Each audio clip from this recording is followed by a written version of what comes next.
Hello guys, welcome to मैथ्समैक।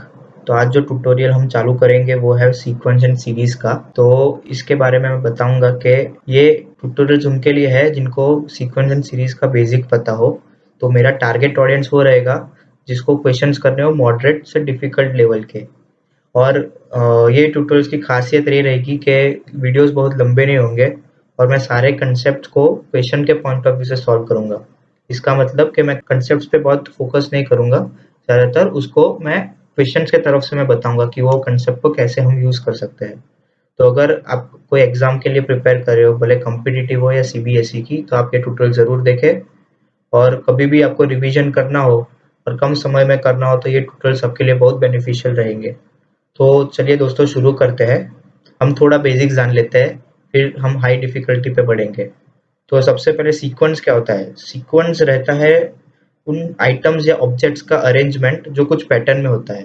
जैसे difference होता है पैटर्न में, या फिर कुछ मल्टीप्लिकेशन में रहेगा, या कुछ आपको उसमें पैटर्न दिखे, उसको बोलते हैं हम सीक्वेंसेस। और सीरीज क्या होता है कि पूरे सीक्वेंस में जितने भी टर्म्स है, सारे का हम सम करें तो वो हमारा सीरीज बनता है। तो सीक्वेंस पे जाते हैं, तो कितनी प्रकार की सीक्वेंस होती है? तो एक होती है एरिथमेटिक सीक्वेंस। एरिथमेटिक सीक्वेंस वो होती है जिसका दो कंसेक्यूटिव टर्म का जो डिफरेंस रहेगा वो सेम रहेगा।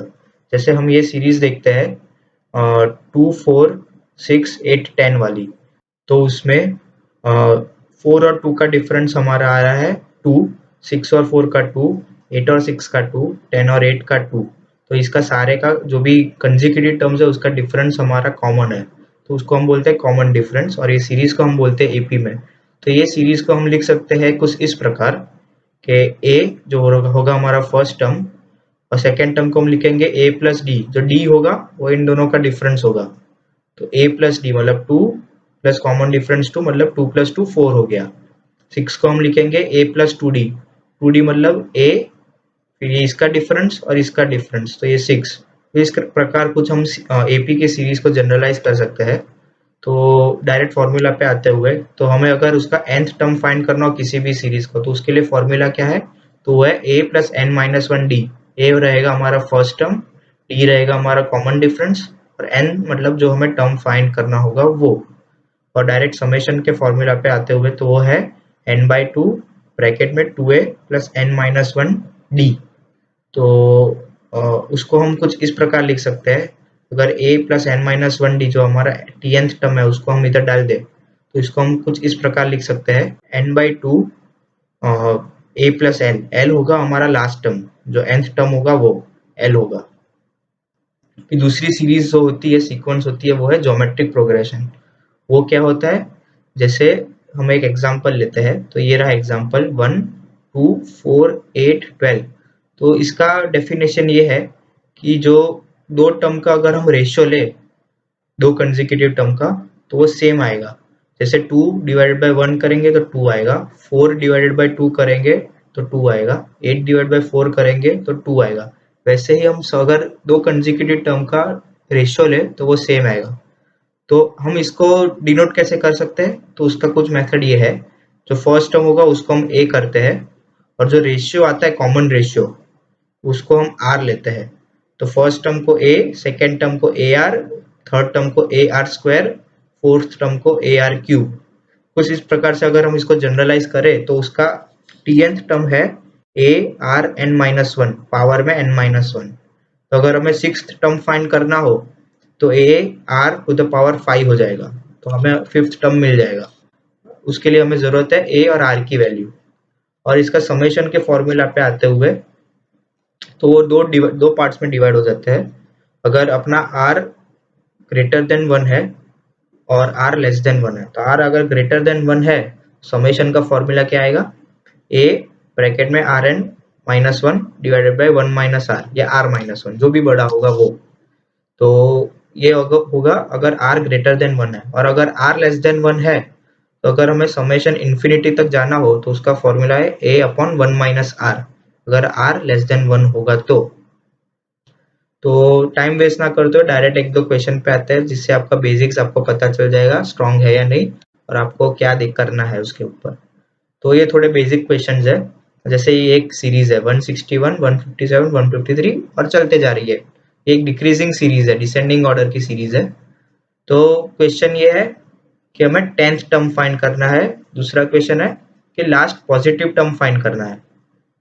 थर्ड क्वेश्चन है कि थर्ड नेगेटिव टर्म कौन सा होगा वो फाइंड करना है। और लास्ट क्वेश्चन है कि सम टिल 30 टर्म्स हमें फाइंड करना है। तो सबसे पहले एक क्वेश्चन में हम ए और डी की वैल्यू निकाल देंगे। तो ए की वैल्यू है हमारी 161, that is the first term, और डी है -4, क्योंकि 157 माइनस 161 दैट इज -4। तो फर्स्ट क्वेश्चन आता है कि 10th टर्म क्या होगा। तो हमारा जैसे हमने देखा कि जो जनरल फॉर्मूला है nth टर्म फाइंड करने के लिए वो है कुछ ये, t n equal to a plus n minus one d. तो ए की वैल्यू हम 161, एन की वैल्यू 10 और डी की वैल्यू 4 डाल देंगे, -4 डाल देंगे। तो हमारा टी एन कुछ आएगा 125, तो हमें 10th टर्म मिल गया। अभी हमें लास्ट पॉजिटिव टर्म निकालना है।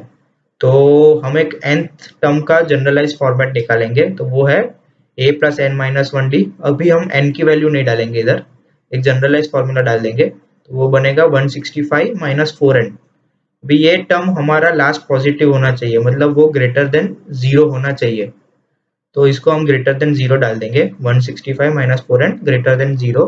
4n को दूसरे साइड ले जाएंगे, तो n must be less than 41.25। अगर n 41.25 होगा, उसका मतलब हमारा टीएनथ टर्म जो है वो 0 होगा, पर हमें 0 नहीं चाहिए, पॉजिटिव टर्म चाहिए। तो हम 41.25 से थोड़ा कम वैल्यू रखेंगे, पर वो एक परफेक्ट इंटीजर होना चाहिए। तो वो होगा n इक्वल टू 41, जिसपे हमें लास्ट पॉजिटिव टर्म मिलेगा, और वो टर्म होगा टीएनथ टर्म वाले फॉर्मूला में 41 डाल के, तो वो टर्म होगा 1। तो 1 हमें मिल गया। अभी थर्ड क्वेश्चन हमारा ये है कि थर्ड नेगेटिव टर्म कौन सा होगा। तो हमारा फर्स्ट नेगेटिव टर्म होगा 42nd टर्म, क्योंकि फर्स्ट टर्म हमारा लास्ट पॉजिटिव है, तो 42nd हमारा फर्स्ट नेगेटिव होगा। 43rd हमारा सेकंड नेगेटिव होगा, और 44th हमारा होगा थर्ड नेगेटिव टर्म। तो उसको हम टीएनथ के फॉर्मूला में डाल के हुए और 44th टर्म की वैल्यू निकालेंगे, तो वो होगा -11, और ये हमारा होगा थर्ड नेगेटिव टर्म। बाद में फोर्थ क्वेश्चन है कि 30 टर्म्स तक का हमें सम निकालना है। तो हम समेशन का फॉर्मूला यूज करेंगे। तो समेशन का फॉर्मूला है n/2 2a plus n minus one d. तो n की वैल्यू 30 डालते हुए a की वैल्यू 161, n की वैल्यू 30 और d की -4। तो हमें 30 टर्म्स तक का सम मिलेगा 6570। अगर ये समझ आ गया हो तो हम आगे बढ़ते हैं दूसरे क्वेश्चन पे। तो हमारा दूसरा क्वेश्चन है, ये सीरीज है 1 3 9 27 और सो ऑन। हमें फाइंड करना है 10th टर्म, और दूसरा क्वेश्चन है find some till 8th term. तो पहला क्वेश्चन आता है, ये एक जीपी में है, आप देख सकते हो कि इसका जो रेशियो है दो कंसेक्यूटिव टर्म्स का वो सेम आ रहा है, 3/1 9/3 27/9। सब कॉमन रेशियो हमारा 3 आ रहा है। तो सबसे पहले हम a की वैल्यू निकालेंगे और r की वैल्यू निकालेंगे। a है हमारा first term that is the 1, और r है हमारा कॉमन रेशियो दैट इज 3, क्योंकि 3/1 9/3 27/9 ऑल कम्स 3। सो 10th टर्म हमें फाइंड करना है, तो उसका हम nth टर्म का फॉर्मूला यूज करेंगे, वो है a r पावर में n-1। a की वैल्यू 1, r की वैल्यू 3 और n की वैल्यू 10। तो कुछ बनेगा इस तरह, 3 टू द पावर 9 रहेगा, और उसकी वैल्यू आ रही है 19683। वो हमारी है 10th टर्म। दूसरा क्वेश्चन है हमारा कि 8th टर्म तक हमें सम फाइंड करना है। तो उसके लिए हम समेशन का फॉर्मूला लगाएंगे। जैसे आप देखते हो कि r की वैल्यू इज ग्रेटर देन 1, तो हमारा फॉर्मूला बनेगा ये 8 ब्रैकेट में rn -1 अपॉन r -1। a की वैल्यू 1, r की वैल्यू 3, n की वैल्यू 8 डालेंगे, तो हमारा कुछ प्रॉब्लम इस तरह बनेगा। उसको सिंप्लीफाई करेंगे तो आंसर आ रहा है हमारा 3280। तो ये हमारा क्वेश्चन सॉल्व हो गया। अभी हम ये लास्ट क्वेश्चन सॉल्व करेंगे, जिससे हमारा बेसिक्स खत्म हो जाएगा और हम आगे मॉडरेट से डिफिकल्ट लेवल के क्वेश्चन पे बढ़ेंगे। तो ये हमारा क्वेश्चन है कुछ इस तरह कि हमारी सीरीज है 1 1/2 1/4 1/8 टिल इंफिनिटी, और हमें सम फाइंड करना है इंफिनिटी तक का। तो आप देख सकते हो जैसे ये सीरीज जीपी में है, क्योंकि जो रेशियो है दो टर्म कंसेक्यूटिव टर्म्स का वो सेम है। 1/2 डिवाइड बाय 1 वो है 1/2, 1/4 डिवाइड बाय 1/2 वो है 1/2। जब सारे का कॉमन रेशियो हमारे 1/2 आ रहा है, वही हमारा common ratio is less then 1, तो हमें फॉर्मूला कुछ ये लगेगा इन्फिनिटी सम के लिए, वो है a अपॉन 1 माइनस आर। तो a की वैल्यू है हमारी फर्स्ट टर्म दैट इज 1 और r की वैल्यू है 1/2। तो वो इसमें सब्स्टिट्यूट करेंगे तो हमारा होगा कुछ आंसर 2। तो ये पूरे सीरीज का सम होगा वो रहेगा 2। तो इससे हमारा बेसिक्स खत्म होता है। और अब नेक्स्ट हम मॉडरेट से एडवांस क्वेश्चंस करेंगे जो आपको कॉम्पिटिटिव एग्जाम में बहुत काम लगेंगे और इसके मैं शॉर्टकट्स बताऊंगा और कंसेप्ट पे ज्यादा फोकस ना करते हुए डायरेक्ट क्वेश्चंस को सॉल्व करेंगे हम लोग। तो हमारा फर्स्ट टॉपिक होगा एरिथमेटिक प्रोग्रेशन पे और हम इसके टाइप 1 क्वेश्चन सॉल्व करेंगे। वो है finding the number of terms in a series with specific properties. तो ये क्या है, जैसे कोई भी सीरीज रहती है, कोई भी उसके एक पर्टिकुलर प्रॉपर्टी रहेगी, तो हमें उसके नंबर ऑफ टर्म्स फाइंड करने हैं जो वो प्रॉपर्टीज को अधेयर करते हैं, जो वो फॉलो करते हैं। तो डायरेक्ट कंफ्यूज ना करते हुए एक क्वेश्चन हम लेते हैं। तो हमारा क्वेश्चन है ये वाला कि find number of terms from 123 to 753 which are divisible by 7। तो फ्रेंड्स इसके दो मेथड है। तो पहला मेथड हम लेते हैं, तो वो कुछ इस तरह रहेगा कि ये जो रेंज है हमारी 123 से 753 तक, तो हमें उसमें जो फर्स्ट नंबर है जो डिविजिबल बाय 7 होगा वो फाइंड करना है। तो हम डिवीजन रूल से कर सकते हैं, डिवीजन रिमाइंडर क्वेश्चन निकाल के आप फाइंड कर सकते हो ट्रायल एरर से कि फर्स्ट टर्म होगा हमारा 126 और वैसे ही हमें लास्ट टर्म फाइंड करना है वो रेंज का जो 7 से डिवाइजिबल होगा, तो वो होगा हमारा 749। अभी हम nth टर्म वाले फॉर्मूला में अगर डाल दे इसको, फर्स्ट टर्म और लास्ट टर्म को, तो हमें कुछ इस तरह मिलेगा। तो 749 प्लस 126 प्लस n-1 और d7 है मतलब 7, तो n की वैल्यू मिलेगी हमें 90। तो ऐसे 90 टर्म्स है 123 से और 753 के बीच में जो 7 से डिविजिबल है। तो ये हुई मेथड 1। भी मेथड 2 पे आते हैं। तो सिंपल शॉर्टकट फॉर्मूला है, ऐसे आपको दो भी जो एंड पॉइंट्स दिए हो रेंज के 123 और 753 और आपको 7 से डिविजिबल चाहिए, तो 753 डिवाइड बाय 7 कर दो तो वो हो जाएगा 107 के आसपास। जो लोएस्ट इंटीजर वैल्यू होगी हमें वो फाइंड लेनी है उसकी, वो कुछ आएगा 107 पॉइंट समथिंग आएगा, और हमें जो इंटीजर वैल्यू होगी उसकी लीस्ट वैल्यू वो लेंगे 107। वैसे ही 123 बाय 7 करेंगे तो अप्रोक्सीमेट 17 आएगा। तो अभी हमें करना ये है कि 107 और 17 को सब्ट्रैक्ट करना है, तो आएगा हमारा 90। तो एक शॉर्टकट मेथड है। अब ये मेथड को कॉम्पिटिटिव एग्जाम में यूज कर सकते हो, और अगर आप बोर्ड की एग्जाम दे रहे हो तो मेथड 1 यूज कर दो, आपको वो बेटर रहेगी एग्जाम में शो करने के लिए। अभी दूसरे टाइप के क्वेश्चन पे आते हैं हम, वो है number of common terms between two series. और ये टाइप हमें ये बोलता है कि हमें अगर दो सीरीज दिए हो और वो दो सीरीज में कितने कॉमन टर्म्स है वो हमें फाइंड करने हो, तो वो कैसे करेंगे। तो मैं एक क्वेश्चन से सॉल्व करते हैं। तो हमें दो एपीज दी है। पहली एपी है 5, 11, 17, 239। तो 239 हमारा 40th टर्म है। वैसे दूसरी एपी दी है हमें 6, 11, 16 टिल 257 जो है हमारा 50th टर्म वो एपी का।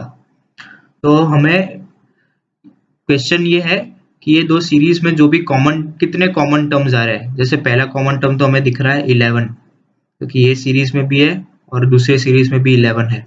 तो वैसे कितने कॉमन टर्म्स है दोनों सीरीज में, तो वो हम फाइंड करेंगे टाइप 2 के क्वेश्चन से। तो हमारा फर्स्ट स्टेप रहेगा कि फर्स्ट कॉमन टर्म हमें फाइंड करना है। ट्रायल एरर से कर लो कि कुछ भी कर लो। तो फर्स्ट कॉमन टर्म है, जैसे हमें इधर तो दिख ही रहा है कि 11 है, तो फर्स्ट कॉमन टर्म है हमारा 11। ये हो गया स्टेप 1। स्टेप 2 है दोनों सीरीज में जो है उसका जो कॉमन डिफरेंस है वो फाइंड करना है। तो पहले सीरीज में कॉमन डिफरेंस है 11 माइनस 5 दैट इज 6, और d1 हमारा 6 है, और दूसरे सीरीज में 11 माइनस 6 तो वो है हमारा 5। तो अभी स्टेप 3 हमारा रहेगा, वो है ये फॉर्मेट। तो फर्स्ट टर्म हमारा 11, सेकेंड टर्म होगा वो है 41। 41 आया कैसे, हम d1 इंटू d2 6 इंटू 5 को मल्टीप्लाई करेंगे तो आएगा 30। तो 11 प्लस 30 करेंगे तो 41। फिर 41 को वापस 30 से एडिशन करेंगे तो होगा 71। वापस 30 से एडिशन करेंगे 101। वैसे ही हमारा सीरीज चलेगा जिसका कॉमन डिफरेंस होगा d1 इंटू d2। ये हमें एक सीरीज मिल गया। तो फोर्थ स्टेप हमारा ये रहेगा कि हमें लास्ट टर्म फाइंड करना है कि लास्ट टर्म कौन सा रहेगा। तो उसके लिए हम कॉमन टर्म निकालेंगे n के फॉर्मेट में। वो होगा 11 जो है a प्लस n माइनस 1 30 हमारा कॉमन डिफरेंस, तो वो कुछ टर्म होगा 30n माइनस 19। तो जैसे आप देख सकते हो कि ये दो सीरीज में जो शॉर्टेस्ट टर्म है वो है 239, क्योंकि 239 के बाद ये सीरीज खत्म हो जाती है और ये सीरीज 257 के बाद। तो ये दो सीरीज का जो शॉर्टेस्ट टर्म है, मतलब लास्ट टर्म, वो है 239, वो स्मॉलेस्ट है दोनों सीरीज में। तो हम कुछ करेंगे ऐसा कि जो ये टी का फॉर्मेट आया 30n माइनस 19 वो होगा 239 से कम। तो हम वैसे इक्वेट करेंगे उसको, t n less than 239, 30n minus 19 is less than 239। तो n कुछ होगा 8 पॉइंट समथिंग कुछ ऐसा आएगा, और लेस देन ऐसा होगा लेस देन 8 पॉइंट समथिंग। तो हमें उसका स्मॉलेस्ट इंटीजर लेना है जो रहेगा 8। तो टोटल कॉमन टर्म्स हमें मिल जाएंगी 8। तो ये ऐसी कुछ मेथड है जिससे आप नंबर ऑफ कॉमन टर्म्स निकाल सकते हो टाइप 2 के क्वेश्चंस के लिए। तो मैं आपको घर बैठे लोगों के लिए एक प्रैक्टिस क्वेश्चन देता हूँ, इसका आंसर आप कमेंट बॉक्स में डालिए। देखते हैं आपको ये कंसेप्ट समझ आया, और अगर कुछ भी डाउट हो तो झिझके बिना आप कमेंट बॉक्स में डाल दीजिए आपका डाउट, मैं सॉल्व कर दूंगा। तो प्रैक्टिस क्वेश्चन है कि पहली हमें सीरीज दी है एपी वाली 5 12 19 टिल 50 टर्म्स, दूसरी सीरीज है 4 9 14 टिल 70 टर्म्स। तो आपको इसके नंबर ऑफ कॉमन टर्म्स निकालने हैं कितने होंगे। तो आप आंसर इसका कमेंट बॉक्स में डालिए। आज हम डिस्कस करेंगे टर्म सपोजिशन, हम कैसे टर्म्स को सपोज कर सकते हैं जो एपी में रहते हैं। तो इसके दो कंसेप्ट्स है। अगर आपकी सीरीज ऑड टर्म नंबर में है, जैसे 5 टर्म की सीरीज है आपकी, तो उसके लिए हम क्या सपोज करेंगे। तो फर्स्ट टर्म होगा हमारा a minus 2d, second term a minus d, third a, fourth a plus d, fifth a plus 2d। अगर आपकी 5 टर्म की सीरीज हो तो आप ऐसे सपोज कर सकते हो। 7 टर्म की सीरीज रहेगी तो आप इधर a माइनस 3d इधर a प्लस 3d कर दो। इससे हमें पता चलेगा कि हमारा ये जो पॉइंट है, ये जो लाइन है, इसके आजू बाजू मिरर हो रहा है। ये सीरीज इधर है, वही सेम सीरीज इधर है, साइन बदल जा रही है, माइनस का प्लस हो रहा है। तो ये पॉइंट पे हमारा मिरर हो रहा है। वैसे ही सेकंड होगा, अगर आपकी सीरीज के जो टर्म्स है वो इवन है, तो उसके लिए हम करेंगे सपोज कुछ इस तरह। जैसे 4 टर्म्स है हमारी जो इवन है, तो हम सपोज करेंगे फर्स्ट टर्म हमारा a minus 3d, second term a minus d, fourth term a plus d, third term sorry a plus d, और fourth term a plus 2d। तो आप देख सकते हो कि ये जो सीरीज है वो इस पॉइंट पे आपकी मिरर हो रही है, एग्जैक्ट सेम हो रही है, बस आपकी साइन बदल जा रही है। तो ये कंसेप्ट का हम यूज कर सकते हैं। दूसरा एक कंसेप्ट है, अगर ये जो ए बी सी डी ई हमारी एपी में है, तो जो first term plus last term होगा उसका सम होगा इक्वल टू जो सेकेंड टर्म होगा और सेकेंड लास्ट टर्म होगा उसका सम, और इक्वल टू जो मिडल टर्म होगा उसका डबल। जैसे a plus e equal to b plus d equal to 2c, या 5 टर्म हो, 7 टर्म हो, या कोई भी कितने भी ऑड नंबर के टर्म हो, तो ये सेम रहेगा। अगर आपके टर्म इवन में है, 4 टर्म्स है जैसे, तो इसका फॉर्मेट होगा first term plus last term equal to second term plus second last term. तो आप ये कंसेप्ट यूज कर सकते हैं। तो कुछ इस टाइप के कंसेप्ट के हम क्वेश्चन सॉल्व करते हैं। तो पहला क्वेश्चन है कि there are 23 numbers in an AP and the sum of the last 3 terms equal to 264 and the sum of the middle 3 terms is 144। तो हमें 16th टर्म फाइंड करना है। तो इसके लिए हम क्या करेंगे, तो हमें इंफॉर्मेशन दी है कि जो लास्ट 3 टर्म्स है उसका सम 264 है और ये एपी में है। तो हम लास्ट 3 टर्म्स को कुछ इस तरह सपोज कर सकते हैं। तो उस जो 21st टर्म होगा हमारा a minus D, 22nd term होगा a, और 23rd टर्म होगा a प्लस डी। तो अगर हम ये तीन को टर्म्स को अगर हम ऐड करें तो हमारा d और d कैंसिल हो जाएगा और 3a बचेगा, और उसका सम होगा 264 जो हमें इंफॉर्मेशन दी है। तो a की वैल्यू हमें मिल गई 88 बरोबर। ये a वैल्यू है हमारी 22nd टर्म। वैसे ही हमें दिया है कि मिडल 3 टर्म्स है उसका सम 144 है। तो हम मिडल 3 टर्म्स को सपोज करेंगे ऐसा b minus D, b, b plus D बरोबर। और इन सबका सम करेंगे तो वो आएगा 144। हम इसका सम करेंगे तो माइनस डी और प्लस डी कैंसिल होके खत्म हो जाएगा और बचेगा 3b इक्वल टू 144। तो b की वैल्यू है हमारी 48 और ये b होगा हमारा क्या, जो 12th टर्म, जो middle term of the 23 terms, वो होगा हमारा 12th टर्म। तो हमें 12th टर्म पता चल गया और 22nd टर्म पता चल गया, तो हम उसको जनरल टर्म के फॉर्मूला में डालेंगे। तो 22nd टर्म होगा a1 plus 21d equal to 88 और a12 होगा a1 plus 11d equal to 48। तो ये दो इक्वेशंस को अगर हम सॉल्व करेंगे तो हमारी a1 की वैल्यू आएगी 4 और d की वैल्यू आएगी भी 4।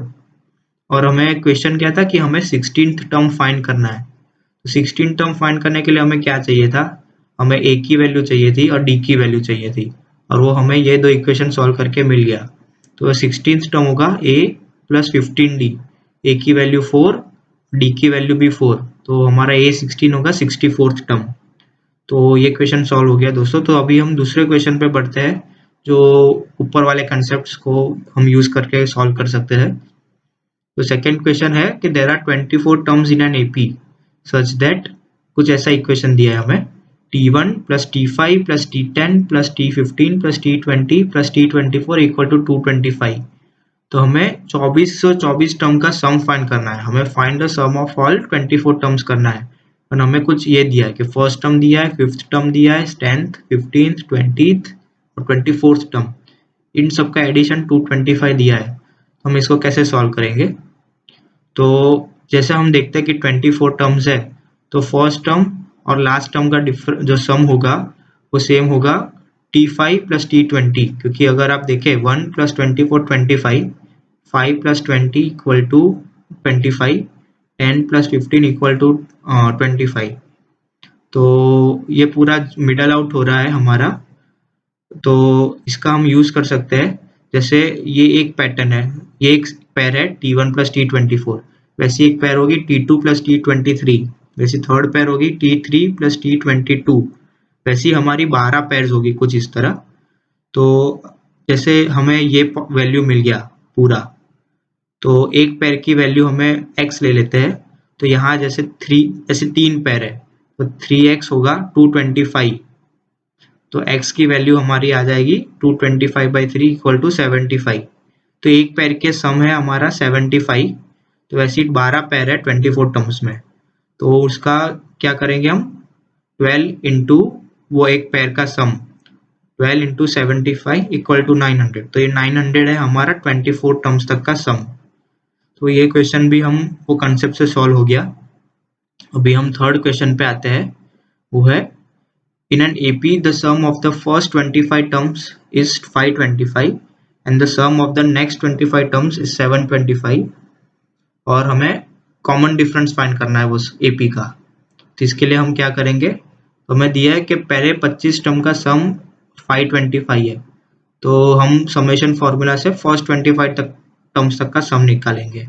तो होगा n/2 2a plus n-1d, n की वैल्यू हम डाल देंगे 25।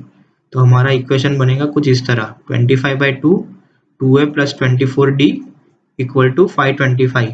इसको हम 1 से मार्क कर लेते हैं, बरोबर।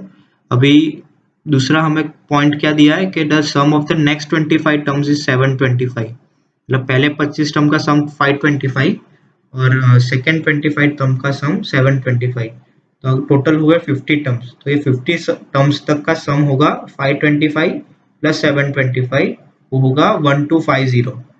तो हम पहले 50 टर्म तक का सम फाइंड करेंगे, तो यही फॉर्मूला होगा, उसमें n की वैल्यू हम 50 डाल देंगे, 50 डालेंगे तो वो कुछ बनेगा इस तरह, 50/2 2a प्लस 49d और उसका वैल्यू होगा 1250। तो इसको हम 2 मार्क कर लेते हैं। अभी इक्वेशन 1 और इक्वेशन 2 को हम सॉल्व करेंगे तो हमें a और d दोनों की वैल्यू मिल जाएगी। क्वेश्चन में पूछा है d की वैल्यू, तो हमें d मिल गया 8/25, तो हमारा ये क्वेश्चन भी सॉल्व हो गया। अभी आगे बढ़ते हैं स्पेशल क्वेश्चंस पे।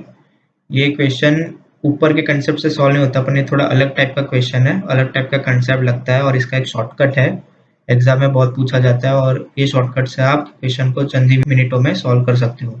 तो क्वेश्चन कुछ इस तरह है तो ratio of sum of two AP, दो एपी है, दोनों के सम का रेशियो है 5n minus 10 divided by 4n plus 5। तो हमें रेशियो ऑफ टेंथ टर्म, दोनों एपीज का रेशियो ऑफ टेंथ टर्म हमें फाइंड करना है। तो इसकी भी दो मेथड है। पहली मेथड जो कन्वेंशनल मेथड है, एग्जाम्स में हम लिख के इसको सॉल्व कर सकते हैं, वो है तो पहली एपी का टेंथ टर्म हम लेते हैं A10 और दूसरी एपी का टेंथ टर्म हम लेते हैं B10। टेंथ टर्म क्यों लिया? क्योंकि हमें टेंथ टर्म फाइंड करना है। तो उसको हम कुछ इस तरह लिख सकते हैं A प्लस 9D और A2 प्लस 9D2। और अगर हम दोनों न्यूमरेटर डिनोमिनेटर में 2 मल्टीप्लाई कर दे तो बनेगा कुछ इस तरह, इधर 2 हो जाएगा, इधर 18 हो जाएगा। वैसे डिनोमिनेटर में भी 2 और 18 हो जाएगा। अभी न्यूमरेटर और डिनोमिनेटर में अगर हम 19/2 मल्टीप्लाई और डिवाइड कर दे, 19/2 और नीचे 19/2 और बाकी सब सेम, तो ये हमारा इक्वेशन बन जाएगा सम का equation n/2 2a plus n-1d, क्योंकि 19 है, 19 माइनस 1 होगा 18। तो ये हमारा होगा सम ऑफ 19th टर्म। तो S19 ऑफ फर्स्ट सीरीज और S19 ऑफ सेकेंड सीरीज, तो उसका वो होगा हमारा 5n minus 10 divide by 4n plus 5, क्योंकि हमें दिया है कि ratio of sum of two APs is ये, तो 5n minus 10 divide by 4n plus 5, तो ये हो गया। तो अभी हम n की वैल्यू डालेंगे 19 डालेंगे तो हमारा सम आएगा 85/81, 85/81। तो वो होगा हमारा टेंथ टर्म का रेशियो, तो मिल गया 85/81। अभी इसका शॉर्टकट क्या है? जब भी आपको इस टाइप के क्वेश्चन पूछते हैं, और ये बहुत फेवरेट क्वेश्चन है एग्जाम में, ऐसे टाइप के ही डिट्टो क्वेश्चन आते हैं, तो इसके लिए आप क्या कर सकते हो, अगर आपको nth टर्म का रेशियो फाइंड करना है, जैसे इधर n है हमारा 10, तो उसके लिए हम करेंगे कि ये जो इक्वेशन दिया उसमें हम n के बदले डालेंगे 2n-1, put n equal to 2n-1, इधर 2n-1 हम डाल देंगे और फिर हम n की वैल्यू डाल देंगे जो हमें फाइंड करने को पूछा हो। जैसे हमें इधर 10 दिया हो, पहले हम 2n-1 डाल देंगे इधर n में और इधर n में, फिर n की वैल्यू हम डालेंगे 10, तो हमें डायरेक्ट 85/81 मिल जाएगा। तो ये है कन्वेंशनल शॉर्टकट मेथड। ऊपर वाली है कन्वेंशनल प्योर, नीचे है शॉर्टकट मेथड, जिससे आपका क्वेश्चन बहुत जल्दी सॉल्व हो जाएगा। अगर आपको ये वीडियो में कोई भी डाउट हो तो नीचे कमेंट बॉक्स में डालिए। तो डिस्कस करेंगे जो कंसेप्ट, उसका नाम है method of differences in AP. तो ये क्या है, हम डायरेक्टली क्वेश्चन के थ्रू सॉल्व करते हैं। जैसे हम एक सीक्वेंस देखेंगे, वो है 1 3 7 13 21। तो अगर आप ध्यान से देखो तो आपको नहीं लगेगा कि ये सीरीज हमारी जो है वो एपी में है, और अगर आप ध्यान से देखोगे तो इसका जो सम डिफरेंस आ रहा है दो कंसेक्यूटिव टर्म्स का, वो है 2 4 6 8। अगर आप ये डिफरेंस को देखोगे तो आपको पता चलेगा कि ये एपी में है। इसका डिफरेंस है 2, इसका डिफरेंस है 2 और इसका डिफरेंस है 2, मतलब ये सीरीज है जो उसका जो डिफरेंस है कंसेक्यूटिव टर्म्स का वो एपी में है। तो ये टाइप के क्वेश्चन हम सॉल्व करेंगे। तो इसका एक फॉर्मूला है, वो होगा, जैसे हमने यहाँ 2 स्टेप्स फॉलो किए, इससे हमारा डिफरेंस सबका सिमिलर आ गया। ये था एक स्टेप और ये था दूसरा स्टेप। तो हम p का वैल्यू डालेंगे 2। p है हमारा टोटल नंबर ऑफ स्टेप्स, कितने बार हमने सब्ट्रैक्ट किया जिससे हमारा डिफरेंस सेम आ गया। तो p इक्वल टू 2, और हमारा जो डिफरेंस जो सेम आया उसकी वैल्यू है 2, तो d है हमारा 2। तो अभी nth टर्म ये इक्वेशन की कुछ होगी इस तरह, an² plus bn plus c। ये क्वाड्रेटिक इक्वेशन है इसलिए क्योंकि हमने दो बार डिफरेंस सब्ट्रैक्शन किया, इसलिए ये क्वाड्रेटिक इक्वेशन आएगी। तो a की वैल्यू होगी इसमें 1/p factorial into D. p है हमारा 2 और d है हमारा 2, तो 1/2 फैक्टोरियल इंटू 2 इक्वल टू 1। तो a की वैल्यू हम इधर डालेंगे तो 1 हो जाएगी, n² plus bn plus c। अभी हमारी फर्स्ट टर्म है 1, तो n की वैल्यू हम 1 डालेंगे तो ये 1 तो आ गया, तो ये टर्म हमारी 0 होगी, तो 1 माइनस 0 इक्वल टू 1। अभी हमारी जो सेकेंड टर्म है वो है 3, तो second term n equal to 2 डालेंगे तो 2² वो होगा 4, पर हमें चाहिए 3, तो हम -1 करेंगे तो बनेगा 3। हमारी थर्ड टर्म है 7, तो t3 इक्वल टू 3² होगा हमारा 9, और हमें 7 चाहिए इसलिए हम -2 करेंगे। तो कुछ इस तरह से ही ये पूरी सीरीज कंटिन्यू होगी।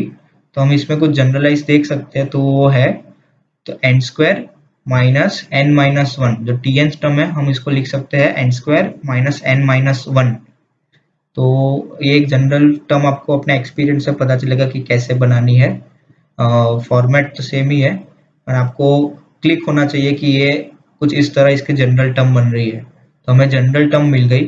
हमारा क्वेश्चन था कि हमें सम टिल 30 टर्म्स हमें फाइंड करना है।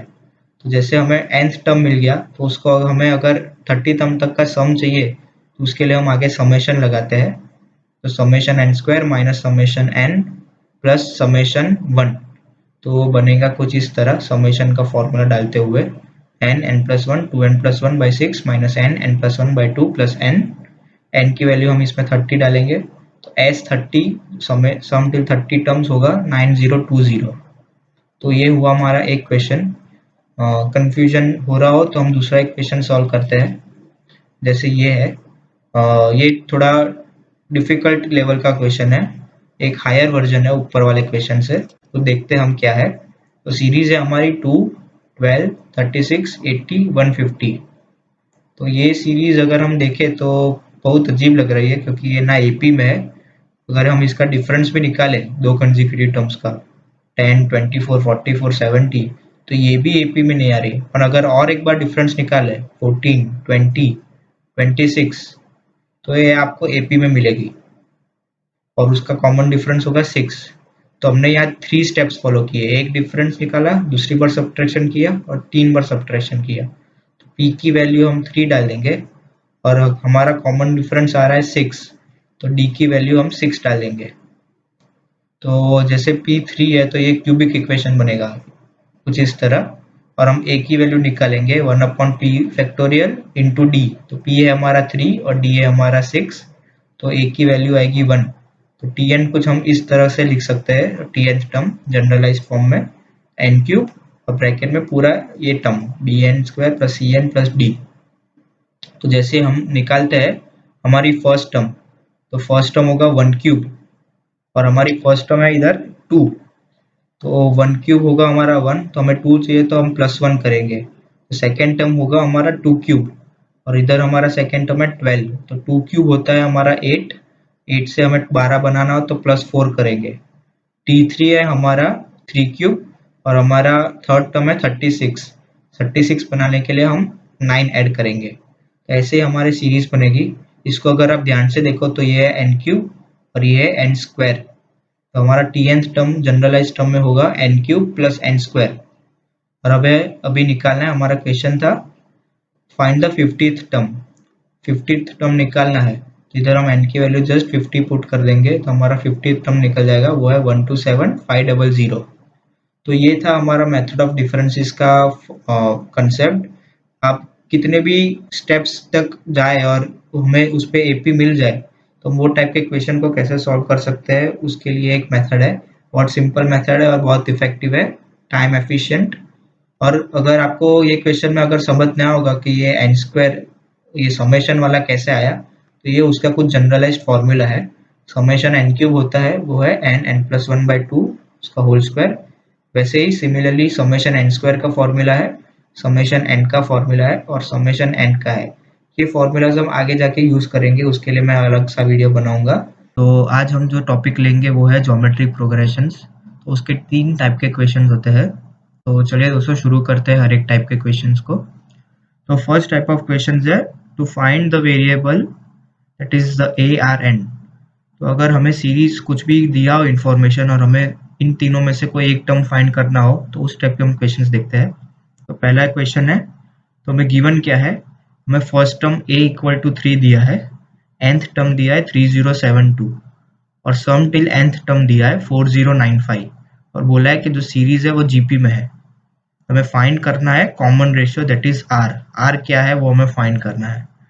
तो उसके लिए हम क्या करेंगे, तो सबसे पहले जो हमें गिवन इन्फॉर्मेशन दी है उसको एक्सपांड करेंगे। nth टर्म दिया है और nth टर्म तक का सम दिया है, तो nth टर्म को हम ऐसा लिख सकते हैं a r to the power n minus one equal to 3072, और सम टिल nth टर्म जो दिया है उसको हम ऐसे लिख सकते हैं a ब्रैकेट में r to the power n minus one upon r minus one equal to 4095।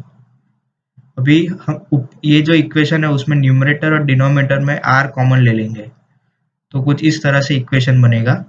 r यहाँ आ गया तो ये -1 हो गया पावर, इधर 1/r हो गया और इधर 1/r हो गया, और r ऊपर नीचे कैंसिल हो गया। तो अभी a को हम अंदर ले जाएंगे, ar to the power n-1 हो गया, उसकी वैल्यू है 3072, उसको हम इधर डालेंगे। फिर ये a/r हो गया, a की वैल्यू है 3 तो 3/r, वैसे नीचे 1 - 1/r इक्वल टू 4095। डिनोमिनेटर को हम इधर ले जाएंगे और r के इक्वेशन को हम सॉल्व करेंगे। तो इक्वेशन कुछ ऐसा आ रहा है हमारा, 3072 - 3r इक्वल टू 4095 - 4095r। इसको हम सॉल्व करेंगे तो r की वैल्यू हमारी आ रही है 4। तो ये क्वेश्चन में कुछ ऐसा ही है, अगर हमें a r n में से कुछ भी वैल्यूज निकालनी हो तो जो हमें गिवन इन्फॉर्मेशन है उसको एक्सपांड कर लो और सेट करो कि कहाँ से मेरा जो इन्फॉर्मेशन है वो यूजफुल हो सकता है और कहाँ से मेरा जो गिवन वेरिएबल है वो मिल सकता है। तो ये हुआ टाइप 1 का क्वेश्चन। अभी जाते हैं हम टाइप 2 क्वेश्चन, जो है फॉलिंग बॉल क्वेश्चन। ये क्वेश्चन बहुत फेमस है, कैट में ये 2 बार पूछा गया है और JEE में एक बार पूछा गया है। तो ये क्वेश्चन कुछ है इस तरह कि एक बिल्डिंग है, उसकी हाइट है 120 मीटर्स। वहाँ एक आदमी खड़ा है और एक बॉल ऊपर से फेंकता है, फ्री फॉल फेंकता है, कुछ वेलोसिटी दिए बिना जस्ट उसको ड्रॉप कर देता है। तो बॉल जाता है नीचे, नीचे जमीन से टकराने के बाद वो 4/5 जो हाइट है उसका, इसका जहाँ से फेंका गया उतना रिबाउंड्स करता है, फिर वापस वहाँ से नीचे आता है, फिर वापस जो इतनी हाइट पे था उसके 4/5 हाइट तक रिबाउंड्स होता है, और वैसे सीरीज चलती रहती है और जब तक बॉल बाउंस होता रहता है। तो क्वेश्चन है कि what is the total vertical distance covered by the ball. तो बॉल ऊपर ऐसे कितनी बार कितना डिस्टेंस उसने वर्टिकल हाइट में कवर किया है, वो हमें टोटल फाइंड करना है। तो उसके लिए हम पहले लेंगे, ये वाला पार्ट हम भूल जाएंगे, जो पहली बार बाउंस हो रहा है वहाँ वो पार्ट से हम चालू करते हैं। तो पहली बार जब वो बाउंस होगा, फर्स्ट रिबाउंस होगा जब उसका, तो वो कितनी हाइट तक ऊपर जाएगा, तो वो होगा जो प्रीवियस हाइट थी जो 120 मीटर्स, उसकी 4/5 हाइट तक, तो 4/5 इंटू 120 उतनी हाइट तक जाएगा। अभी सेकेंड बार रिबाउंस होगा तो वो कितनी हाइट तक जाएगा, तो ये जो हाइट पहुंची उसकी 4/5, तो मतलब ये हाइट है जो फर्स्ट रिबाउंड की उसकी भी 4/5, तो इधर 4/5 स्क्वायर इंटू 120, इधर आप देखोगे तो स्क्वायर लग गया। थर्ड रिबाउंड होगा तो जो सेकेंड रिबाउंड जितने हाइट पे गया था उसकी 4/5 हाइट तक जाएगा, तो यहाँ 4/5 क्यूब इंटू 120। तो इधर जैसे आप सीरीज देखोगे तो वो चलती जाएगी और आप देखोगे कि जो रिबाउंड हाइट हो रही है हर रिबाउंड पे वो एक जीपी में आ रहा है, डिक्रीजिंग जीपी में, जिसका कॉमन रेशियो है 4/5। तो हमें फाइंड करना है कि कितना डिस्टेंस उसने कवर किया वर्टिकल लाइन में। तो ये इन्फिनिटी तक जाएगा क्योंकि बॉल बाउंस होती ही रहेगा, भले मिनिमम डेसिमल में भी जाएगा पर वो बाउंस होता ही रहेगा, इसलिए हम उसको इन्फिनिटी ले लेते हैं। तो एस इन्फिनिटी का फॉर्मूला a/1 - r। तो हम a लेंगे इस हाइट को, फर्स्ट रिबाउंड हाइट को, जो है 4/5 इंटू 120, तो वो वैल्यू आती है हमारी 96, और हमारा कॉमन रेशियो है 4/5 जो हमें ऊपर ये यहाँ से ऑब्जर्व करने को मिला। तो ए और आर की वैल्यू इधर डालेंगे तो वो हो रहा है 480 आ रहा है। पर 480 दोस्तों है कि वो सिर्फ बॉल ऊपर जा रहा है, सब केसेस में बॉल वापस नीचे भी आता है, तो मतलब यहाँ 10 मीटर जाएगा तो यहाँ भी 10 मीटर, मतलब टोटल डिस्टेंस 20 मीटर कवर होगा, तो 480 का डबल हो जाएगा। और हमने ये हाइट जो शुरुआत में हमने इग्नोर किया था वो हाइट भी हमें कैलकुलेट करना पड़ेगा, क्योंकि 120 मीटर से बॉल नीचे गिरा है, मतलब ये एक बार 120 मीटर तो करेगा कैलकुलेट। तो टोटल डिस्टेंस होगा हमारा 120 प्लस 2 इंटू 480, तो वो टोटल डिस्टेंस आ रहा है हमारा 1080 मीटर्स। ये 120 एक बार हमने लिया क्योंकि सिर्फ हमने ऊपर से फेंका है, वो गया नहीं है 120 मीटर, पर हमने 120 मीटर हाइट पे पहले से ही था बॉल, तो वहां से हमने फेंका है। तो 120 metre plus 2 into 480 that is 1080 metre total vertical distance cover किया है। तो ये क्वेश्चन बहुत अलग अलग तरीकों से पूछा जाता है, उसका बेसिक फंडा यही है सॉल्व करने का। अभी हम टाइप 3 क्वेश्चन में आते हैं, जो भी बहुत फेमस क्वेश्चन है, वह ज्योमेट्री बेस्ड क्वेश्चन जीपी में। तो ये क्वेश्चन हम देखते हैं, एक स्क्वायर है हमारा, उसके अंदर एक सर्कल इंस्क्राइब किया है जो सारे साइड्स को टच कर रहा है। फिर वो सर्कल के अंदर वापस एक स्क्वायर इंस्क्राइब है, उसके अंदर सर्कल, उसके अंदर स्क्वायर, उसके अंदर सर्कल, वैसे ही सीरीज चलती जा रही है इन्फिनिटी तक। तो हमें क्वेश्चन पूछा है area of all the squares, जितने भी स्क्वायर्स यहाँ होंगे सारों सारों का एरिया का हमें सम निकालना है। दिए इनिशियल लेंथ दी है हमने, वो है 6 मीटर का स्क्वायर है, तो हमें सम निकालना है। तो सबसे पहले ये हमें जी देखेंगे तो ये हमें जीपी का क्वेश्चन तो नहीं लगेगा, पर हमें इससे एक पैटर्न फाइंड करना पड़ेगा। तो सबसे पहले फर्स्ट स्क्वायर का जो एरिया होगा वो कैसे निकलेगा, वो होगा 6 इंटू 6 दैट इज 36 बराबर। अभी सेकंड जो स्क्वायर होगा उसका एरिया क्या होगा, तो ये है फर्स्ट स्क्वायर, ये है सेकंड स्क्वायर। आप देखोगे ये जो सेकंड स्क्वायर है वो ये सर्कल में इंस्क्राइब है, फर्स्ट सर्कल में। अभी फर्स्ट सर्कल का जो डायामीटर होगा होगा फर्स्ट स्क्वायर का लेंथ। तो वैसे ही आप देखेंगे तो जो सेकंड स्क्वायर का लेंथ डायगोनल होगा, सेकंड स्क्वायर का डायगोनल वो होगा फर्स्ट स्क्वायर का लेंथ। तो वैसे ही हम देखेंगे, ये रहा फर्स्ट सर्कल और ये सेकंड स्क्वायर। जो सेकंड स्क्वायर का जो डायगोनल है, मतलब फर्स्ट सर्कल का डायमीटर वो है 6 मीटर। तो 6 मीटर है, तो स्क्वायर के फॉर्मूला से हम लगा सकते हैं, ये अगर आइसोसेलेस राइट एंगल ट्राइंगल है तो अगर ये 6 है तो ये डिवाइडेड बाय √2 डिवाइडेड बाय √2 होगा, क्योंकि ये ए होता है, ये ए होता है, तो ये a√2 होता है स्क्वायर का डायगोनल। तो ये 6 है तो ये 3/3√2 है, ये 3√2 है। तो सेकेंड स्क्वायर का हमें एरिया मिल जाएगा 3√2 इंटू 3√2 दैट इज 18। वैसे ही थर्ड स्क्वायर पे हम जाएंगे, उस थर्ड स्क्वायर का जो डायगोनल होगा वो वापस 6/6 होगा, उसका 3√2 हो जाएगा वही मेथड से जैसे हमने किया। जो सर्कल का डायमीटर होगा वो अंदर के इंस्क्राइब्ड स्क्वायर का डायगोनल बन जाएगा। तो ये 3√2 है तो उसका लेंथ होगा 3 और 3, तो ये 9 हो गया थर्ड स्क्वायर का एरिया। तो आप देखोगे जो एरिया सबका फर्स्ट का, सेकेंड का, थर्ड का, तो रिड्यूस हो रहा है, रिड्यूसिंग बाय 1/2 फैक्टर। तो ये आधा हो गया, या यहाँ का वापिस आधा हो गया 18/9। तो हमें एक कॉमन रेशियो मिल गया कि 1/2 है हमारा आर, और उसका अगर हम फर्स्ट टर्म 36 ले लें, पहला स्क्वायर का एरिया 36 और बाद में 1/2 उसका कॉमन रेशियो से कम हो रहा है, तो सारे स्क्वायर का अगर हमें सम फाइंड करना है एस इन्फिनिटी, तो वो इन्फिनिटी फॉर्मूला में डालेंगे ए और आर की वैल्यू, तो वो हमारी आ रही है 72 मीटर स्क्वायर। तो ये टाइप का जो क्वेश्चन होता है ज्योमेट्री बेस्ड, वो ट्राइंगल के फॉर्म में आएगा, सर्कल के फॉर्म में आएगा, स्क्वायर के फॉर्म में आएगा, रेक्टेंगल के फॉर्मेट में आएगा। तो उसकी भी मेथड सेम ही रहेगी। अगर ऐसा टाइप का क्वेश्चन आ जाए तो आप समझ लो कि वो जीपी का क्वेश्चन है और ज्योमेट्रिक प्रोग्रेशन से हो जाएगा। अगर आप एरिया निकाल दो या उसकी कोई एक लेंथ निकाल दो तो जीपी में रिड्यूस हो रही है, तो आप ये टाइप के क्वेश्चन आराम से सॉल्व कर पाओगे। और थोड़े टाइप ऑफ क्वेश्चंस है और अलग अप्रोचेज है, तो आज हम वो डिस्कस करेंगे। तो चलिए दोस्तों शुरू करते हैं टाइप 4 क्वेश्चंस पे। तो हमारा टाइप 4 क्वेश्चन है सपोजिशंस ऑफ जीपी टर्म। जैसे हमने एपी में किया था सपोजिशन, वैसे ही जीपी में आएगा।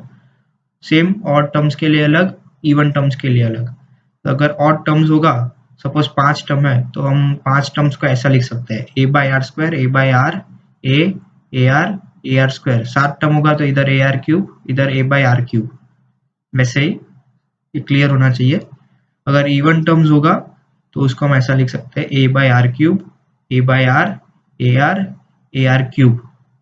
और अगर 6 टर्म होगा तो यहाँ एक ar5 हो जाएगा, यहाँ a/r5 हो जाएगा।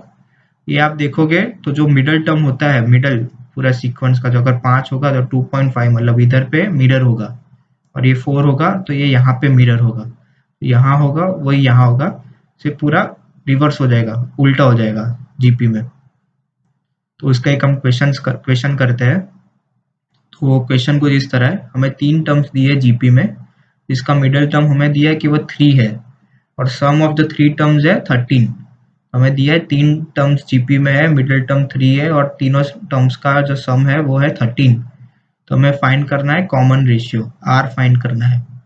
तो हम जो 3 टर्म्स है उसको हम ऐसा लिख सकते हैं a/r plus a upon a plus r, ar equal to 13।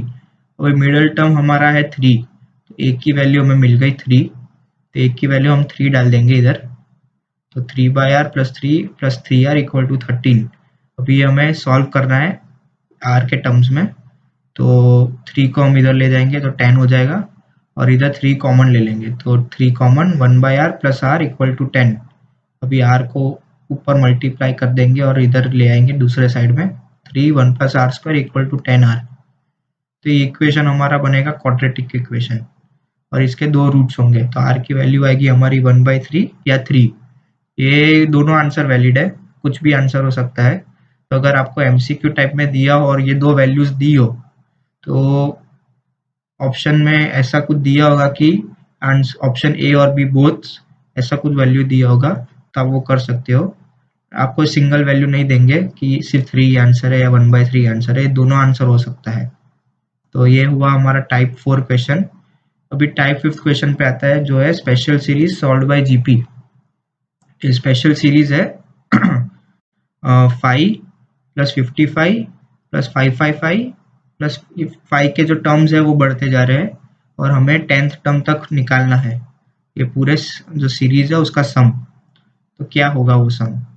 तो सबसे पहले ये टाइप के क्वेश्चन सॉल्व करने के लिए एक ही अप्रोच है, कि वो है कि ये 10 के फॉर्मेट में लाना है, 10 100 1000 उसके फॉर्मेट में लाना है। तो उसके लिए हम क्या करेंगे, सबसे पहले 5 निकाल देंगे कॉमन, तो कुछ इस तरह इक्वेशन बनेगा 5, तो 5 इधर का निकाल दिया तो 1, इधर हो गया 11, इधर हो गया 111, इधर हो गया 111, 4 टाइम्स 1, वैसे ही चलता जाएगा 10th टर्म्स तक। फिर इधर 10 बनाना होगा, तो सबसे पहले हम न्यूमरेटर डिनोमिनेटर में 9 मल्टीप्लाई करेंगे, तो 9 plus 99 plus 999 and so on 10 terms तक। फिर 9 को हम लिख सकते हैं 10 माइनस 1, 99 को 100 माइनस 1, इसको 1000 माइनस 1 एंड सो ऑन। तो जो पॉजिटिव टर्म है जो प्लस में है 10 100 1000, उसको एक साइड ले लो, 10 100 1000 टिल 10 टू द पावर 10, क्योंकि 10 टर्म्स तक का हमें सम फाइंड करना है। और जो नेगेटिव में 1 सिर्फ 1 ही है, तो वो 10 टाइम्स 1 होगा, तो इधर माइनस 10 हो जाएगा, बराबर। ये 1 प्लस 1 प्लस 1 है वो 10 बार होगा ऐसा।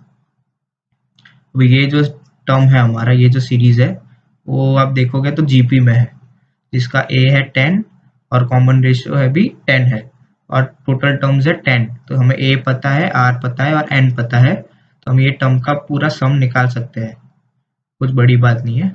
तो वो हमने फॉर्मूला में डाल दिया, a r to the power n minus 1 upon r minus 1, और ये माइनस 10 था 10 बार 1। तो इसको हम सॉल्व करेंगे, तो इसमें हमने किया क्या, जो 10 है इधर वो हमने बाहर निकाल दिया, तो वो 50 हो गया। इन 9 था,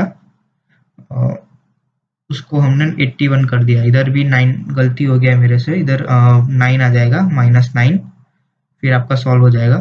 तो इसको आप सॉल्व करोगे, ये करोगे ये वाला इक्वेशन को, तो आपका वैल्यू मिल जाएगा जो टर्म के लिए।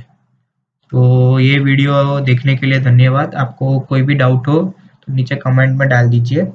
आज हम डिस्कस करेंगे एपीजीपी सीरीज और एचपी के बारे में। तो पहले हम एपीजीपी सीरीज डिस्कस करते हैं। तो सबसे पहले मैं आपको बता दूं कि ये सीरीज एग्जाम में बहुत कम पूछी जाती है, आपके बोर्ड्स में तो पूछा ही नहीं जाएगा, पर कभी कभी कॉम्पिटिटिव एग्जाम्स में पूछी जाती है, और बहुत स्पेसिफिक टाइप ऑफ क्वेश्चन होते हैं इसके। तो देख लेते हैं कि क्या क्वेश्चन है, आपको शायद कॉम्पिटिटिव एग्जाम्स दे रहे हो तो आपको काम लगेगा। तो एपीजीपी सीरीज होती क्या है कि वो एपी इंटू जीपी होता है, हर टर्म होता है वो एपी और जीपी दोनों रहेगा, साथ में कंबाइंड टर्म्स रहेंगे। जैसे आप देखोगे ये वाली सीरीज 1 3/2 5/4 7/8 9/16, अगर आप उसका डिनोमिनेटर देखो तो 1 3 5 7 19, ये आप देखोगे तो एपी में है, कॉमन डिफरेंस है 2। और नीचे डिनोमिनेटर में देखोगे 1/1 1/2 1/4 1/8 1/16, मतलब ये जीपी में है, जिसका रेशियो है 1/2, कॉमन रेशियो है 1/2। तो आप देखोगे ये एपी में भी है, ऊपर न्यूमरेटर में एपी है और साथ में मल्टीप्लिकेशन में जीपी में भी है, तो इसको हम बोलते हैं एपी जीपी सीरीज। तो इसमें जो टाइप के क्वेश्चन आते हैं वो है इन्फिनिटी, जो पूरा दिया होगा एपी जीपी सीरीज, ये इन्फिनिटी तक का हमें सम फाइंड करना है। उसका फॉर्मूला है कुछ इस तरह, S infinity is equal to a upon 1 minus r plus d r upon 1 minus r का स्क्वायर। तो इसमें ए की वैल्यू 1 होनी चाहिए, क्योंकि ए दोनों में होगा, एपी में भी फर्स्ट टर्म होगा और जीपी में भी फर्स्ट टर्म होगा, तो ए की वैल्यू 1 होनी चाहिए। तो मतलब जो फर्स्ट टर्म होगा वो हमारा 1 ही होना चाहिए। तो इसके लिए हम ये क्वेश्चन का सॉल्व करते हैं ये फॉर्मेट से। तो हमें ए की वैल्यू 1, आर है हमारा कॉमन रेशियो, तो वो है 1/2 हो गया। डी है हमारा जो डिफरेंस एपी में जो है उसका कॉमन डिफरेंस, तो डी जो हमारा कॉमन डिफरेंस है वो है 2, 5 - 3 7 - 5 9 - 7, तो डी इक्वल टू 2। तो डी की वैल्यू मिल गई, आर की वैल्यू मिल गई, ए की वैल्यू मिल गई। तो ये वाला जो इक्वेशन है उसमें हम वो वैल्यू डालेंगे, तो वो वैल्यू आएगी हमारी, ये डाल दिया वैल्यू हमने, तो वैल्यू आई हमारी 6। तो ये जो पूरा सीरीज है इन्फिनिटी तक एपीजीपी में उसका सम है 6, तो वो हमें मिल गया 6। तो ये एपीजीपी सीरीज का है। इस पे बहुत कम क्वेश्चंस पूछे जाते हैं, पर जब पूछे जाते हैं तब बहुत सारे बच्चों को नहीं आता। तो एक बोनस क्वेश्चन है, एक फॉर्मूला याद करना है, बहुत स्पेसिफिक टाइप का क्वेश्चन आएगा, तो याद कर लो दोस्तों, मैं और कुछ नहीं बोल सकता। आ गया तो बम्पर है, नहीं आया तो कुछ नहीं है। चलो अभी शुरू करते हैं हार्मोनिक प्रोग्रेशन। तो ये भी एपीजीपी के तरह ही कंसेप्ट है। ये कंसेप्ट बना दिया है, पर इसका बहुत क्वेश्चंस एग्जाम में पूछे भी नहीं जाते, ना ये कॉम्पिटिटिव में भी आते हैं ना सीबीएसई में आते हैं। ये सिर्फ हम पढ़ने के लिए एक बार पढ़ लेते हैं कि क्या है ये एचपी। तो सपोज इसका बेसिक कंसेप्ट ये है कि अगर 3 टर्म्स है, ए बी सी 3 है या कुछ भी कितने भी टर्म्स है, suppose given number of terms जो एपी में है, जैसे ए बी सी एपी में है, तो उसका जो रेसिप्रोकल होगा 1/a 1/b 1/c वो एचपी में होगा। ये उसका कंसेप्ट है। एपी का आप रेसिप्रोकल ले लो तो वो एचपी में बन जाएगा। तो उसका एक क्वेश्चन हम देख लेते हैं, ये आप सॉल्व करना, मैं आपको कंसेप्ट बता दिया, थोड़ा हेल्प कर देता हूँ क्या है करना, और आप आंसर निकाल के कमेंट बॉक्स में डाल दो, देखते हैं कितनों का राइट गिरता है। तो फोर्थ टर्म ऑफ एचपी हमें दिया है वो है 1/36। नाइन्थ टर्म ऑफ एचपी दिया है हमें 104।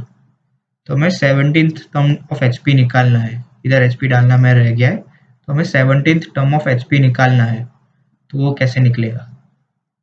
तो सबसे पहले फोर्थ टर्म ऑफ एचपी दिया हमें 1/36, मतलब वो जो नंबर्स होंगे उसको हम अगर एपी में लिखे तो फोर्थ टर्म उस एपी का क्या होगा, तो वो होगा a+3d, वैसे हम लिखते हैं, इक्वल टू 36। ये 1/36 है, उसका रेसिप्रोकल हो गया 36, बराबर। वैसे ही नाइन्थ टर्म एपी में कौन सा होगा, तो होगा a+8d इक्वल टू ये 104 का रेसिप्रोकल 104 हो गया इधर। अभी ये इक्वेशन और ये वाला इक्वेशन 36 और 104 वाला इक्वेशन, वो दो इक्वेशन को हम सॉल्व करेंगे तो हमें ए और डी की वैल्यू मिल जाएगी। ए और डी की वैल्यू मिल गई। अभी हमें 17th टर्म ऑफ एचपी निकालना है, तो 17th टर्म ऑफ आप एपी निकाल लो और आप देखो बाद में उससे एचपी मिलता है कि नहीं। बहुत आसान सवाल है, दोस्तों आप करिए और मुझे कमेंट बॉक्स में जानाइए कि आपसे हो रहा है कि नहीं हो रहा। तो कुछ भी डाउट हो ये दो कंसेप्ट में, एपीजीपी वाले में या इधर एचपी में, तो आप कमेंट बॉक्स में डाल दो, मैं आपको सॉल्व करने का पूरा ट्राई करूँगा। तो आज जो हम डिस्कस करेंगे वो है एरिथमेटिक मीन और ज्योमेट्रिक मीन। तो हम इस पे डिस्कस करेंगे उसके बेसिक क्या है ये चीज़ें, और उसका एप्लीकेशन जो बहुत इंपॉर्टेंट है, और इससे बहुत टाइप के क्वेश्चन आते हैं एग्जाम्स में, खासकर कम्पिटिटिव में, कैट हो, जेईई हो या एसबीआई की हो, कोई भी एग्जाम हो, जीमेट हो, ये टाइप के क्वेश्चंस आएंगे ही आएंगे। एक तो आएगा गारंटी, ये कंसेप्ट आपने कर लिया, एक क्वेश्चन आपका पक्का राइट है। तो देखते हैं कि क्या है। तो कंसेप्ट पहले डिस्कस करते हैं एम जी एम का। तो सपोज ये दो नंबर है ए और बी, पॉजिटिव नंबर है, उसके बीच में हमें एक नंबर डालना है जिससे ये पूरी सीरीज आपकी हो जाएगी एपी में। पहला कंडीशन कि एक नंबर डालोगे और ये पूरी सीरीज आपकी एपी में हो जाएगी, तो वो होगा हमारा ए एम, वो होगा हमारा जो जो एंड है ए और बी, उसका मीन होगा a+b/2। ये वैल्यू हम अगर इधर डालेंगे तो ये पूरी जो 3 टर्म्स होंगे वो एपी में हो जाएंगे। पर अभी अगर कोई बोले कि मुझे ये कुछ एक ऐसा टर्म डालना है इधर बीच में जिससे ये सीरीज जीपी में हो जाए, तो उसके लिए आएगा जीएम। जीएम वैल्यू होगा उसका अंडर रूट एक्सट्रीम्स, और जो है ए और b under root a b, ये वैल्यू हम इधर डालेंगे तो ये 3 टर्म्स हमारे जीपी में आ जाएंगे। तो ए एम जी एम का फ़र्क यही है। आप इधर एक टर्म हो, दो टर्म हो, तीन टर्म हो, कितने भी टर्म्स डाल सकते हैं जिससे पूरी सीरीज आपकी हो जाए, कोई ईपी में हो जाए या जीपी में हो जाए। तो जैसे सपोज तीन टर्म्स है और उसका एम निकालना हो, मीन निकालना हो, तो इधर ए प्लस बी प्लस सी हो जाएगा और डिवाइडेड बाई 3, जितने टर्म्स हो उतना ही नीचे डिनोमिनेटर में आ जाएगा। जीएम होगा वैसे ही ए बी सी, और इधर स्क्वायर रूट के बदले क्यूब रूट हो जाएगा। तीन टर्म्स है क्यूब रूट, चार टर्म्स है तो रूट 1/4 हो जाएगा, मतलब जो अंदर आएगा वो 1/4 हो जाएगा उसका, वैसे ही। और एक थियरम है, पॉजिटिव नंबर्स हो तो उसके लिए A M is always greater than और इक्वल टू जी एम। तो ये कंसेप्ट आपको याद रखना है दोस्तों, ये बहुत ही इंपॉर्टेंट कंसेप्ट है और इससे आप बहुत सारे टाइप के क्वेश्चन सॉल्व कर पाओगे। तो थोड़े क्वेश्चंस हम देखते हैं कितने टाइप का क्वेश्चंस आ सकते हैं इसमें। तो फर्स्ट टाइप ऑफ क्वेश्चन है ए एम जी एम का, कि आपको a plus b plus c दिया है इक्वल टू 15। ये आपको गिवन है, a plus b plus c equal to 15। आपको a into b into c की मैक्सिमम वैल्यू क्या है वो आपको फाइंड करना है। तो इसमें हम ये वाला कंसेप्ट लगाएंगे ए एम जी एम का। तो इसका जो ए बी सी का हम मीन निकालेंगे ए एम, तो ए बी सी बाई 3 वो होगा ग्रेटर देन उसका G M, that is a b c का cube root. A b c a plus b plus c की वैल्यू हमें दिया है 15, इधर हम 15 डाल देंगे। तो 15/3 is always greater than equal to a b c का क्यूब रूट। ये क्यूब रूट को हम इधर ले जाएंगे 1/3 को पावर में, तो ये क्यूब हो जाएगा, ये 15/3 5, और ये 5 का क्यूब हो जाएगा। ए बी सी मैक्स होगा 5 का क्यूब, वो है 125। तो हमें ए बी सी मैक्सिमम की वैल्यू मिल गई। तो ये हमारा टाइप 1 का क्वेश्चन सॉल्व हो गया। अभी थोड़ा डिफिकल्टी बढ़ाते हैं, नेक्स्ट टाइप में आते हैं। नेक्स्ट टाइप में हमें दिया है 2a plus 3b plus c equal to 15 दिया है और हमें ए बी सी की मैक्सिमम वैल्यू फाइंड करनी है। अभी ये टाइप 1 और टाइप 2 में बस फर्क ये है कि ए बी के आगे कोएफिशिएंट्स लग गए कुछ, ये 2a हो गया, ये 3b हो गया, और हमें फाइंड वही करना है ए बी सी की मैक्सिमम वैल्यू। तो इसके लिए हम क्या करेंगे, ये तीन टर्म्स है उसका हम जी एम ए एम ले लेंगे और जी एम लेंगे। तो ए एम होगा 2a प्लस 3b प्लस सी। अभी आप गौर दीजिए, ये जो 2a है वो एक एंटिटी है, वो दो एंटिटी नहीं है, उसको हम एक एंटिटी कंसीडर करेंगे। 3b को भी एक एंटिटी कंसीडर करेंगे, c को एक एंटिटी। तो 2a प्लस 3b प्लस सी और उसका am लेंगे तो तीन एंटिटीज है अलग अलग, तो डिवाइडेड बाई 3, और वो ग्रेटर देन इक्वल टू उसका gm। gm होगा 2a into 3b into c और उसका क्यूब रूट। तो ये इसकी वैल्यू हम सब्सटीट्यूट कर देंगे 15, तो 15/3 हो गया 5, और ये 1/3 पावर में है तो हम पावर में क्यूब कर देंगे दोनों साइड। तो ये 5 क्यूब हो गया 125, और ये हो जाएगा 6 ABC। अभी 6 को हम नीचे ले आएंगे तो ABC की मैक्सिमम वैल्यू हमें मिल जाएगी 125/6। तो ये था टाइप 2 का क्वेश्चन जो सॉल्व हो गया। अभी और थोड़ा एक पॉइंट डिफिकल्टी और बढ़ाते हुए टाइप 3 पे आते हैं। टाइप 3 क्वेश्चन है, a plus b plus c की वैल्यू दिया है 15। अभी आपको फाइंड करना है a minus b into b plus 6 plus into c plus 2 का मैक्सिमम वैल्यू। तो ये टाइप 1 के क्वेश्चन से कितना डिफरेंस है, ये वाला पार्ट सेम है, गिवन इन्फॉर्मेशन से ये ए बी सी मैक्स के बदले इधर कुछ अलग वैल्यू आ गई जिसकी हमें मैक्सिमम वैल्यू फाइंड करनी है। तो इसके लिए हम क्या करेंगे, a माइनस 5 को एक एंटिटी लेंगे, b प्लस 6 को एक एंटिटी लेंगे, c प्लस 2 को एक एंटिटी लेंगे और उसका ए एम जी एम करेंगे। तो उसका ए एम होगा ये कुछ इस तरह, a minus 5 plus b plus 6 plus c plus 2 divided by 3, तीन एंटिटी है तो डिनोमिनेटर में 3, और ग्रेटर देन इक्वल टू उसका जीएम। जीएम में भी ये तीन टर्म्स का मल्टीप्लीकेशन और क्यूब रूट। तो अभी इसको सॉल्व करेंगे हम, ए बी और सी की वैल्यू हमें ए प्लस बी प्लस सी हमें 15 दिया है और साथ में -5 प्लस 6 और प्लस 2 है, तो वो हो जाएगा हमारा टोटल वैल्यू 18। 18/3 हो जाएगा 6, तो 6 हो गया। तो हमारा जो a minus 5 b plus 6 c plus 2 का जो मैक्सिमम वैल्यू होगा वो 6 होगा, और उसका क्यूब होगा 6 का क्यूब, क्योंकि ये 1/3 जो पावर में हम उसको इस साइड ले जाएंगे, ये 6 क्यूब हो जाएगा, तो वो हो गया 216। तो ये हो गया उसका मैक्सिमम वैल्यू 216। तो ये था टाइप 3 क्वेश्चन। थोड़ा और डिफिकल्टी बढ़ाते हैं, टाइप 4 क्वेश्चन पे आते हैं। तो हमें अभी गिवन में दिया है आगे, हाँ, a plus b plus c equal to 15, और मैक्सिमम है a square b cube c की वैल्यू हमें फाइंड करनी है। पूरा एक है a square b cube c, उसकी हमें वैल्यू फाइंड करनी है।